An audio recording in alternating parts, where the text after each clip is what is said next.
And it seems like in South Australia at the moment there is a big focus on pistol ranges. Now, I'm a pistol shooter. That's my favourite thing to do with my dad, is go out to the range and shoot metallic silhouettes with my little 22 and his 357. So that's my thing.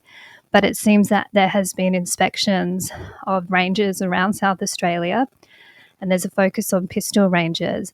And apparently there's a police inspector in there who's very keen on changing some of the requirements on the ranges. And one of those things he's looking at, for example, is increasing the height of the backstop behind the targets. And a figure that's been floated around is 6 metre high backstops, which is, as high as a house. Not everyone can afford to do those upgrades to ranges. And once again, they're probably asking the state government for funding, and we'll see how that goes. And that puts you in a position where you cannot be politically active or vocal against the state if you're accepting funding from them for things. And this is a story that I keep seeing over and over again. So I'm very concerned about what's happening in my birth state of South Australia, particularly when my dad is the one who got me into pistols to begin with. And that's one of our activities that we enjoy together still to this day.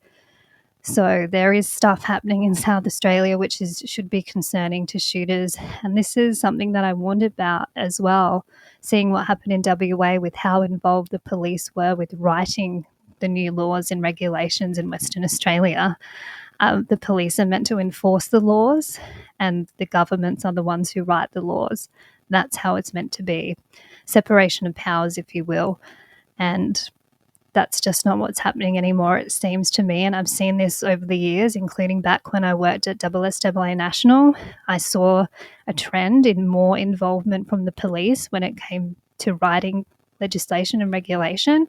They should be one voice at the table, one group that the government consults with. They should not be risen above the people as the kind of the priestess, if you will, while we are the parishioners and they're the ones whose word is gospel.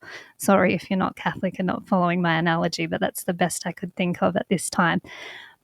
But it's not right that the police have such control and power over what the laws are and what they want.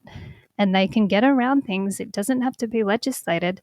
They can get around things by issuing documents that say these are the new requirements for rangers because we've done our inspections and this is what we believe should be the code for every pistol range.